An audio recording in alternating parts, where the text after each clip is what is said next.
Trevs Hockey Show. I'm the Trev. Sweet.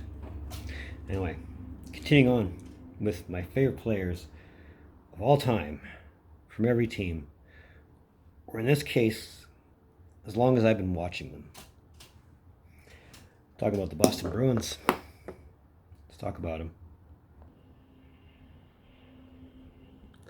It's a brief little history lesson. I don't know how brief I can keep brief, but we'll talk about it. The Bruins are the third oldest team in the league, behind Montreal and Toronto. As of right now, they've been in the league since 1924, which is 98 years. So they're going to be the third centennial team in the NHL. So naturally, of course, their original 6. So that's why I use the line, as long as I've been watching them, because I haven't been watching the Bruins my whole life. It isn't like Nashville or New Jersey or Florida even, where I've been watching them my whole life. I've only been watching these guys since as long as I've been watching hockey. So I've missed a lot of the greats. I've missed the Eddie Shores. I've missed the Tiny Thompsons. I've missed the Johnny Busiks, the Phil Espositos, the Bobby Orrs. Pick your name. Up until the 80s. Chances are I've missed them. But it's not to say I haven't come across any Bruins that were mildly entertaining or even good to this point, because they've had their fair share of players who were not just good but great. They've had talented teams over the years, and in their 98 years, they've made the Stanley Cup Finals 20 times. Unfortunately, they've only won it 6 times. Their most recent win coming as of 2011, their most recent trip as of 2019. But there are some Bruins I like. You want to talk about them? Let's talk about them. As usual, I'm going 1 goalie, 2 defensemen, and 3 forwards, regardless of their position, whether it's left wing, right wing, or center, as long as they're forwards. So starting in net, Andy Moog. Yeah, I've been a fan of him since he was an Oiler. And when he moved to Boston, that did great things for them as far as the playoffs concerns, because, I mean, 6 years, they went to the Cup Finals twice with him. He kept them into the Conference Finals at least 3 times.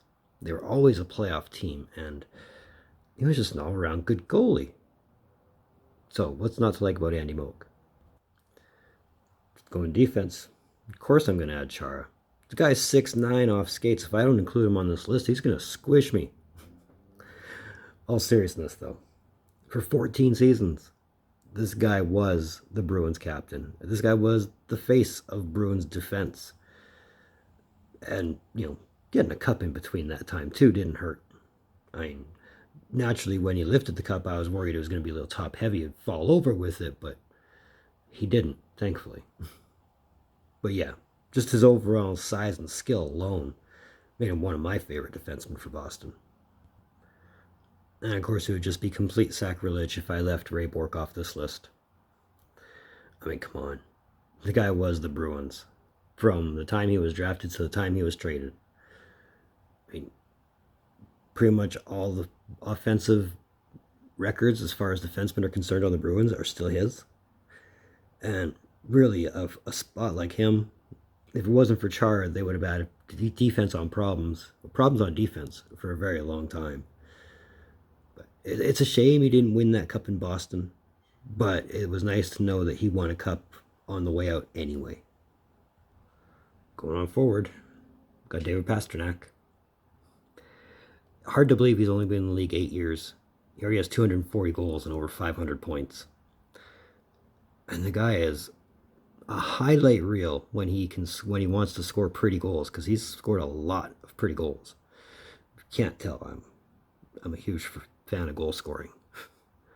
Either way, hopefully his career in Boston is a little bit more longer than 8 years. I can't predict that kind of thing. I'm not going to try, but it's fun watching Pastrnak wherever he is. Adam Oates. Sure, he was only there 6 seasons.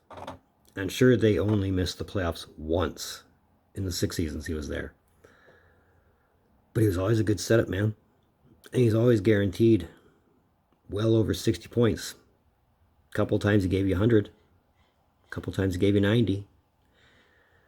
So, based on that production, how can you not like out of Moats.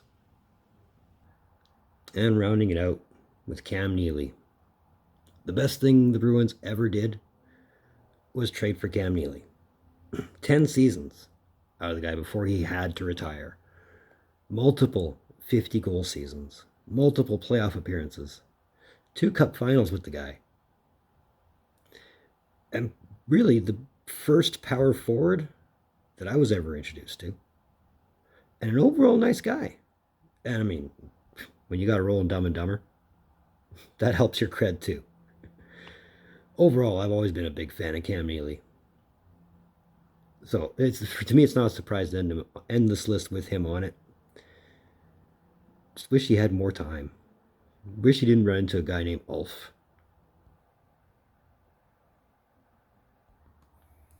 It's a Trevs Hockey Show. I want to thank you for tuning in. Don't think I don't appreciate the gesture, especially if you've made it to this point. And if you have, let me know you're here. Hit that thumbs up. It really helps me out. While you're at it, that red button, that subscribe all over it. You know you want to. I know I want you to. Let's do it up. It'll make you feel good. So there's that. Socials in the description down below. Moving forward, as far as this favorite team project is concerned, we're nearing the end. Believe me when I tell you that. Hopefully we're done that by the end of the year. But either way, in the meantime, in between time, be looking for videos from Trev. Data.